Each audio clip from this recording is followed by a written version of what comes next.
Okay बेटा, हमने previous video में चेंज ऑफ वेरिएबल के 2 क्वेश्चन सॉल्व किए थे। इस वीडियो में भी हम चेंज ऑफ वेरिएबल के ही क्वेश्चन ले रहे हैं। ठीक है, change Cartesian form to polar form. ठीक है, तो हमारा क्वेश्चन ये वाला है, double integration 0 to a y to a x square upon x square plus y square to the power 3/2 dx dy, और इसको हमको इवेलुएट करना है by changing into polar coordinate. ठीक है, अभी हमको पोलर कोऑर्डिनेट में कन्वर्ट करने के लिए क्या करना होता है, इसकी जगह पे आप देख रहे हैं R D R D theta रख दिया गया है। एक्स स्क्वायर की प्लेस पे इसको अभी हम हटा देते हैं। एक्स स्क्वायर की प्लेस, एक्स की जगह पे आर कॉस थीटा होता है, तो ये r square cos square theta बन गया। X square plus y square r square होता है, तो ये r square to the power 3/2 हो गया। ये है मेन कि ये एक्स और वाई की लिमिट है, हमें आर और थीटा की लिमिट चाहिए। आर और थीटा की लिमिट फाइंड आउट करने के लिए हम लोग रीजन ऑफ इंटीग्रेशन बनाएंगे। तो देखिए, हमने यहाँ पे लिमिट पहले से ही लिख के रखे है। ये लिमिट है एक्स की, x is equal to y to x is equal to a, और ये लिमिट है वाई की, y is equal to 0 to y is equal to a. इसकी हेल्प से हम लोग रीजन ऑफ इंटीग्रेशन ड्रॉ करने वाले हैं। तो देखिए कैसे ड्रॉ करेंगे। ठीक है, तो ये हो गया x is equal to y, तो चलिए बना लेते हैं। ये लाइन हो गई x is equal to y. उसके बाद x is equal to a बनाना है हमें, तो ये हम लोग ले लेते हैं x is equal to a. उसके बाद ये y is equal to 0 x axis की इक्वेशन है, और y is equal to a, हाँ सॉरी, ये जैसे ही हमने x is equal to a line draw किए थे, हमको ये पॉइंट और ये पॉइंट के कोऑर्डिनेट लिखना पड़ेगा। तो एक्स एक्सिस के साथ एक्स इज इक्वल टू ए का पॉइंट ऑफ इंटरसेक्शन होता है a,0। अब यहाँ पे हम आएंगे, ये x is equal to a line है, तो इसका एक एक्स कोऑर्डिनेट तो ए ही होने वाला है। ठीक है, अब वाई कोऑर्डिनेट फाइंड आउट करना है, तो एक्स इज इक्वल टू ए आप ऐसे ओरली रखिए, एक्स इज इक्वल टू ए यहाँ रखो, तो वाई इज इक्वल टू ए भी मिल रहा है, तो ये वाई कोऑर्डिनेट भी ए हो गया। तो ये इस तरीके से जब x is equal to a line बनाएंगे, इसका पॉइंट ऑफ इंटरसेक्शन हो गया। चलिए वाई इज इक्वल टू 0 बना लिया, वाई इज इक्वल टू ए है, तो y इज इक्वल टू ए किस पॉइंट से पास होगा, इस पॉइंट से, बिकॉज यहाँ पे y कोऑर्डिनेट a है, तो ये हमारा y is equal to a line हो गई। चलिए अभी हम लोगों को रीजन ऑफ इंटीग्रेशन कौन सा होगा ये देखना है। तो सबसे पहले कांस्टेंट लिमिट देखिए और उसको डार्क कर दीजिए। ये है हमारी y इज इक्वल टू 0, जिसको मैंने डार्क कर दी बेटा, और उसके बाद y इज इक्वल टू ए, तो इसको भी मैंने डार्क कर दी। तो हम यहाँ पे ऑब्जर्व कर रहे हैं कि यहाँ हमारा रीजन ऑफ इंटीग्रेशन ये 2 लाइन के बीच में है। The line is like this. ठीक है, the region of integration is in between this 2 lines. ठीक है, ये कांस्टेंट लिमिट है। अभी तक के हमारे रीजन ऑफ इंटीग्रेशन ऐसे लाइन, वर्टिकल लाइन के बीच में आता था, अभी हमारा रीजन ऑफ इंटीग्रेशन ऐसे हॉरिजॉन्टल लाइन के अंदर आ रहा है। ठीक है, ये x की लिमिट रहती थी, यहाँ पे ये y की लिमिट है, तो इस तरीके से इस दोनों लाइन के बीच में आ रहा है। चलिए अभी हम लोग आगे बढ़ते हैं, वेरिएबल लिमिट को देखते हैं और उससे हमारा रीजन डिसाइड होगा। अब ये दोनों लाइन के अंदर ही हम लोग रहेंगे। x is equal to y, ये दोनों लाइन के अंदर x is equal to y ये है। ठीक है, इसको भी मैंने डार्क कर दी, और x इज इक्वल टू ए, ये दोनों लाइन के अंदर ये है सिर्फ। तो अब अच्छे से देखिए, ये हमारा रीजन ऑफ इंटीग्रेशन आ रहा है। ठीक है, चलिए रीजन ऑफ इंटीग्रेशन तो कंफर्म हो गया। अभी हम आर और थीटा की लिमिट फाइंड आउट करने के लिए फटाफट हम लोग स्टेप बनाते हैं। ठीक है, तो अब आपको याद होगा, अगर से ये एक्स वाई एक्सिस है, तो रीजन ऑफ इंटीग्रेशन में मैंने क्या कहा है, ऐसे एक पॉइंट लेंगे और एक लाइन ड्रॉ करेंगे, उसके बाजू से एक पॉइंट लेंगे और ऐसे लाइन ड्रॉ करेंगे। तो ये हमारी स्टेप रहती है पी क्यू। ठीक है, हमने बताया है। तो चलिए अभी यहाँ पे स्ट्रिप ऐसी और ये ऐसी रहेंगे, मतलब यहाँ से पॉइंट से पोल तक, यहाँ के पॉइंट से ऐसे पोल तक। तो ये हमारी स्ट्रिप का नाम हो गया P एंड Q। आपने अभी ऑब्जर्व किया कि P हमेशा ओरिजिन पे रहता है, जहां हम लोग लिमिट लिखते हैं r इज इक्वल टू 0। अब हम लोग r की अपर लिमिट Q देखेंगे। Q कहाँ पे है बेटा, x is equal to a। अब यहाँ पे ऑब्जर्व हुआ कि ये तो हम कार्टेशियन फॉर्म में है, तो x की जगह r cos थीटा रख दीजिए, तो हमें पोलर, इस लाइन का पोलर फॉर्म मिल जाएगा बेटा। x is equal to a line का पोलर फॉर्म मिल जाएगा, r cos theta is equal to a, तो ये उसका पोलर फॉर्म है। तो यहाँ से क्यों किस लाइन पे है, x is equal to a Cartesian form, r cos theta is equal to a polar form हो गया, तो हमको पोलर सब फॉर्म से मतलब है। अब यहाँ पे r की वैल्यू देख लीजिए आप बेटा, r की वैल्यू है a अपॉन cos थीटा। ठीक है, अब ये स्ट्रिप जो रहती है ना बेटा, पूरे रीजन में जहां से भी रीजन है, ये सपोज स्ट्रिप है, ये दिस पैन इज स्ट्रिप, तो जहां से भी रीजन स्टार्ट होता है वहां पे देखेंगे कि क्या एंगल है, और जहां पे रीजन खत्म हो रहा है ये स्ट्रिप ऐसे मूव करेंगी और देखेंगे कि कितना एंगल बना रही है। तो आप खुद देखिए, यहाँ से ये स्ट्रिप मूवमेंट स्टार्ट करेंगी और यहाँ पे आके खत्म करेंगी। तो ये लाइन को हम लोग बोलेंगे, यहाँ पे एंगल हमारा रहेगा थीटा इज इक्वल टू 0। अब ये लाइन पे हमारा एंगल क्या होता है ये हम लोग को फाइंड आउट करना है। हम एक्चुअली चाहे तो अभी ओरली भी बता सकते, 2 से 3 वे है। ये देखो बेटा, ये एंगल 90 है और ये दोनों लाइन का जो है दोनों लाइन की जो लेंथ है बेटा सेम है। ये देखो, ये भी ए है और ये भी ए है, तो ये वी कैन से के ये अगर से ऐसी ये दोनों लाइन सेम है, ये 90 है, तो ये जो हम एंगल बोल सकते हैं ये 45 डिग्री का होता है। एक तरीका ये हो गया कि ये जो एंगल बन रहा है ये 45। दूसरा ये मेथड है कि x is equal to y है, ठीक है, तो आप r इज x की जगह r cos थीटा रखिए, y की जगह r sin थीटा रखिए, ठीक है, r गेट कैंसल, तो cos theta sin theta upon cos theta is equal to 1 हो जाएगा बेटा, and this is tan theta is equal to 1 और theta is equal to tan inverse of 1 that is π/4। So इस तरीके से हम लोग ये सब कुछ फाइंड आउट कर सकते हैं। तो ये यहाँ पे हमारा थीटा इज इक्वल टू π/4 है बेटा। तो वी कैन से कि थीटा की लिमिट जो है 0 टू π/4 जा रही है। होप सो कि आपको ये सब कुछ अच्छे से समझ में आ गया होगा कि कैसे हमने रीजन ऑफ इंटीग्रेशन लिखे हैं, फाइंड आउट किए, बनाए हैं, फाइंड आउट किए, वहां से लिमिट कैसे लिखे है। ठीक है, तो अब आप यहाँ पे आइए, ये सब कुछ तो एक्सप्लेन हो चुका था। पहले कांस्टेंट लिमिट लिख रहे हैं हम लोग 0 टू π/4, उसके बाद variable limit 0 to a upon cos theta. ठीक है, चलिए अभी हम लोग थोड़ा शॉर्ट में सॉल्व करेंगे। कैसे सॉल्व कर सकते हैं, देखिए ये r³ है बेटा, ये दोनों और ये भी r² टू द पावर 3/2, तो ये भी r³ ही है, तो ये r³ और ये r³ कैंसल हो गया बेटा। तो यहाँ पे सिर्फ cos² थीटा बचा है।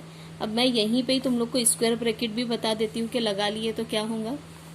अब r के रिस्पेक्ट में इंटीग्रेट करना है, तो cos² थीटा को हम लोग बाहर ले लेंगे, 0 to a/cos theta dr and d theta. यहाँ 1 बच रहा है।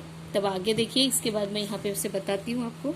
ये देखिए यहाँ पे है 1 का इंटीग्रेशन r लिखा गया है। देखो remaining steps are same, 0 to π/4 cos² theta, 1 का integration r between the corresponding limit 0 to a/cos theta and it is d theta. चलिए अब यहाँ पे लिखा हुआ है पूरा, जल्दी से देख लीजिए कि कैसे ये प्रॉब्लम सॉल्व होने वाला है। ठीक है, तो देखिए अपर लिमिट रखेंगे हम लोग, लोअर लिमिट नहीं रख रहे अब। ठीक है, 0 है आंसर, r की जगह 0 रखेंगे तो 0 ही आने वाला, इसलिए उसको नहीं रखे, सिर्फ a अपॉन cos थीटा रख दिए। यहाँ से एक cos थीटा कैंसल हो गया और a cos थीटा आ गया है। ठीक है, a को बाहर कर दिया और cos थीटा का integration sin theta between the corresponding limit. अब यहाँ पे भी sin 0 0 होता है, नहीं लिखे तो चलता था, sin π/4 आता है जो कि a अपॉन √2 1 अपॉन √2 होता है। तो हमारा आंसर आ गया 1/a अपॉन √2। ठीक है, ये हमारा इस तरीके से तीसरा क्वेश्चन हो गया बेटा। और ये दोनों क्वेश्चन में सिर्फ इंटीग्रैंड चेंज है बेटा, इसका मैं नोट्स आप लोगों को प्रोवाइड करूंगी। ये देखो 0 to a y to a, 0 to a y to a, और अभी जो हमने क्वेश्चन सॉल्व किए हैं वो भी 0 to a y to a है। तो ये डिफरेंट है बेटा हर क्वेश्चन का, ये देख सकते हैं आप। यहाँ पे x² अपॉन √ है, यहाँ हमारे पास टू द पावर 3/2 था। देखिए यहाँ पे टू द पावर रूट का मतलब है 1/2, और यहाँ पे सिर्फ x² प्लस y² है। यहाँ पे ऊपर हमारा x² था, यहाँ पे भी x² है, लेकिन यहाँ पे x है। तो इंटीग्रैंड चेंज है। बाकी दोनों 3 क्वेश्चन है, तो तीनों क्वेश्चन का रीजन ऑफ इंटीग्रेशन और r और थीटा की लिमिट सेम रहेंगी। I will provide you the notes. ठीक है, तो आप उसको देख लीजिए कि कैसे सॉल्व करना है। ठीक है, चलिए अभी हम लोग इस तरीके से तीसरा, चौथा और ये 5वां हो गया बेटा, 5 क्वेश्चन हो गए। अब हम लोग 6 नंबर क्वेश्चन की तरफ बढ़ते हैं। ठीक है, सी द क्वेश्चन। देखिए बेटा क्वेश्चन क्या है, मैंने यहाँ पे भी लिख के रखी हूँ। इवेलुएट करना है double integration √a² minus x² minus y² dx dy। ठीक है, limit is not given to you.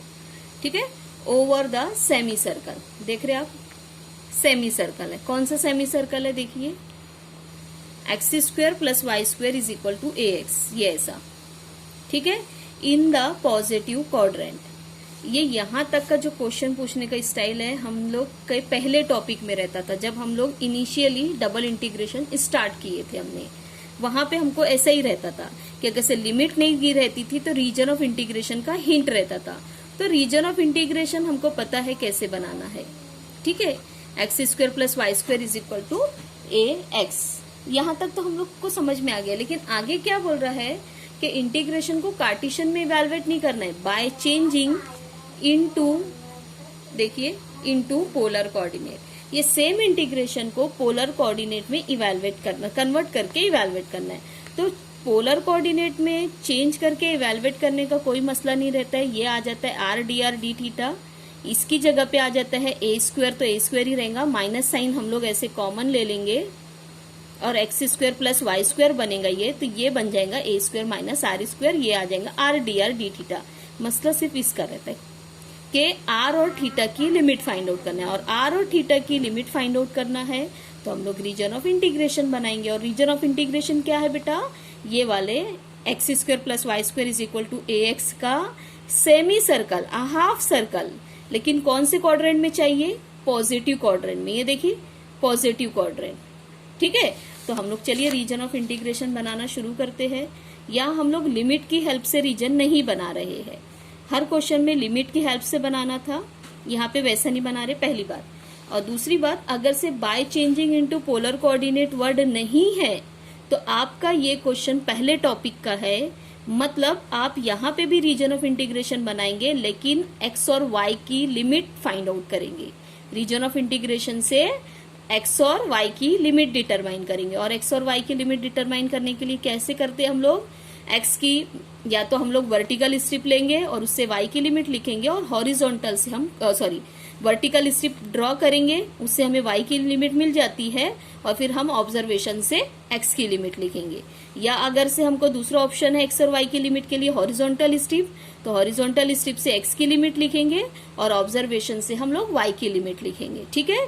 ये होता है मेथड। लेकिन हमको पोलर कोऑर्डिनेट में इवेलुएट करने को बोल रहा है तो हम रीजन ऑफ इंटीग्रेशन से आर और थीटा की लिमिट लिखेंगे, ठीक है। तो अभी हमने प्रीवियस वीडियो में आप लोगों को बताए थे कि सर्कल अगर से हमारा इस तरीके से, ये वाला सर्कल देखिए, x square plus y square minus 2ax is equal to 0। तो यहाँ पे देखिए एक्स का कोफिशिएंट को -2 से डिवाइड करना है तो a मिलता है, तो a, 0 उसका सेंटर होता है और यही a हमारा रेडियस रहता है, ठीक है। अभी मैं पोलर इसका ये नहीं बता रही हूँ, ये भी आपको बता ही देते कि r इज इक्वल टू, ये रेडियस a है तो 2a cos थीटा, और cos कब रहेगा जब x एक्सिस पे सेंटर है तो cos थीटा रहेगा, जब y एक्सिस पे सेंटर रहेगा तो sin थीटा होगा। ये हमने आपको बहुत बार बता चुके हैं, ठीक है। लेकिन अभी हमारे पास कैसा है, ये सर्कल है x square plus y square is equal to a x, तो minus a x is equal to 0 करेंगे। यहाँ हमारा x का कोफिशिएंट जो है उसको -2 से डिवाइड करेंगे तो a/2 मिलता है, तो हमारा a/2, 0 ये सेंटर हो जाता है और रेडियस हमारा हो जाएगा a/2 और पोलर फॉर्म हो जाएंगी सर्कल की। आप देखिए a/2 रहता है तो 2a, 0 रहता है तो 2a आता है, तो a/2 है तो ये आएगा 2 cos थीटा, ये पोलर फॉर्म, ये रेडियस और ये सेंटर, ठीक है। तो चलिए अभी हम लोग a/2 ले लेते हैं, यहाँ पे ये a/2, 0 ले लिए है और ऐसा हमारा सर्कल बन जाएगा, ठीक है। अब हमें क्योंकि पता है इसलिए हम सर्कल का पोलर फॉर्म ही लिखेंगे, ठीक है। अब देखिए ये सर्कल का हाफ, ये यहाँ पे भी है यहाँ पे भी है, लेकिन पॉजिटिव क्वाड्रेंट में कौन सा पोर्शन आ रहा है, ये वाला पोर्शन आ रहा है, ठीक है। अब हम स्ट्रिप बनाएंगे, बहुत ही आसान है, P और ये Q। आप हमेशा P पे R की value R is equal to 0, Q circle के ऊपर है तो R is equal to 0 to R is equal to a cos theta. ये R की लिमिट हो गई बेटा। Now will see the limit for theta. तो चलिए देखते हैं, यहाँ से हमारी स्ट्रिप मूवमेंट स्टार्ट करेंगी ऐसे और ये पूरा ऐसे लेंगी तब जाके वो पूरा रीजन कवर होगा। तो यहाँ पे बेटा थीटा की वैल्यू 0 और यहाँ पे थीटा की वैल्यू π/2, ठीक है। ये स्ट्रिप पूरा रोटेशन लेंगी बेटा रीजन कवर करने के लिए, तो हमारी थीटा की वैल्यू 0 से π/2 आ रही है। तो ये अब डबल इंटीग्रेशन देखो, ये वाला क्या बनेगा बेटा, ये सपोज ये मैंने लिख दी हूँ यहाँ पे, ठीक है। ये इसको इक्वल टू में लिखूंगी 0 टू π/4, इसको मैं लिखूंगी 0 टू a cos थीटा, और ये अंडर रूट के अंदर लिखूंगी a स्क्वायर माइनस, इसको मैं लिखूंगी r स्क्वायर और इसको हम लोग लिखेंगे आर डी थीटा। ठीक है, उसके बाद यहाँ पे ऐसा स्क्वायर ब्रैकेट लग जाएगा। ठीक है, अभी एक सेकेंड बेटा, चलो बता ही देते पहले। यहाँ पे ये है 0 to π/4। ठीक है, ये 0 to a cos थीटा। ठीक है, इसको हम लोग लिख लेते हैं इस तरीके से, टू द पावर हाफ। ये है आर डी आर और ये है डी थीटा। ठीक है, हमने एक फॉर्मूला आप लोगों को बताया बेटा कि अगर से फंक्शन है उसका डिफरेंशिएशन है, ये सॉरी फंक्शन की पावर n है और उसका डिफरेंशिएशन एग्जिस्ट करता है, तो हम लोग लिख सकते हैं integration function to the power n+1 upon n+1। ये हमारे पास फंक्शन फॉर्मूला, फंक्शन का पावर n, फंक्शन का इसी फंक्शन का डिफरेंशिएशन, तो हम लोग इंटीग्रेशन लिख सकते हैं फंक्शन की पावर n+1 अपॉन n+1। तो देखिए यहाँ पे वैसे ही सीन है, ये हमारा फंक्शन है, इसका डिफरेंशिएशन होता है -2r, जो कि हम लोग -2 से डिवाइड एंड मल्टीप्लाई करके सेट कर सकते हैं। ठीक है, तो ये ऐसी सेटिंग हो गई। तो हमारा इंटीग्रेशन क्या बनेगा, फंक्शन की पावर n+1, n हमारा हाफ है तो n+1 हो जाएगा 3/2 upon 3/2 between A corresponding limit and this. ठीक है, एक सेकेंड बेटा। हाँ, अब देखिए बेटा ये वाली स्टेप पे है हम लोग। ठीक है,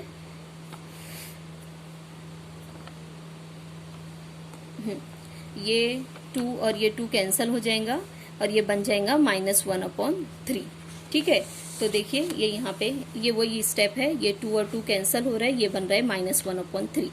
ठीक है, ये यहाँ पे हम लोग बाद में लिख लेंगे। अब ये इसको देखिए बेटा, एक मिनट, ये मैंने गलती से 0 to π/4 लिख दी थी बेटा, ये 0 to π/2 है, सॉरी। हाँ, ये 0 to π/2 है, देखो हमने लिमिट लिखे थे।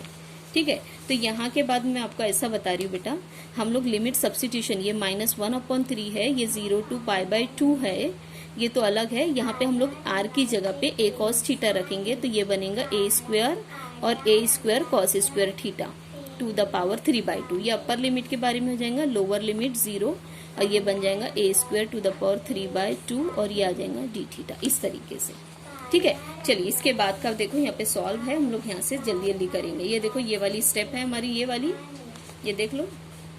ठीक है, ये वाली स्टेप हमने ये करे। अब इसके बाद से आप देख सकते हैं बेटा, यहाँ पे हमने क्या किया बेटा, a² ये यहाँ पे कॉमन